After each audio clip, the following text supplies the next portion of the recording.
Scout scout ఇటు చూడు. Road ఏమన్నా మీ బాబుది అనుకున్నావా? ఈ గేట్ దగ్గర అలా నించొని వచ్చిపోయి కార్లు చూసుకొని అలా అరిస్తే పక్కన ఉన్న వాళ్ళు ఊరుకుంటారా?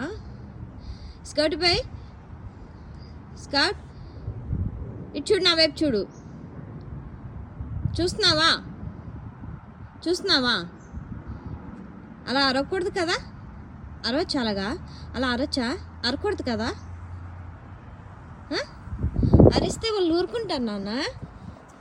వాళ్ళు ఊరుకుంటారా? కంప్లైంట్ చేయరా? నీ మీద కంప్లైంట్ చేస్తారా? రోడ్డు ఏం మంది కాదు కదా. కార్లు వెళ్ళొచ్చు, అన్నీ వెళ్ళొచ్చు, మనుషులు వెళ్ళొచ్చు. ఇక్కడే కూర్చొని అలాగా పెద్ద నోరు పెట్టి అరుస్తూ ఉంటావు. ఇప్పుడు వాళ్ళు కంప్లైంట్ చేశారనుకో, అప్పుడు ఏం చేయాలి కదా. లోపలికి వెళ్దాం పద, లోపలికి వెళ్ళిపోదామా? వెళ్దామా? Let's go. ఓకే.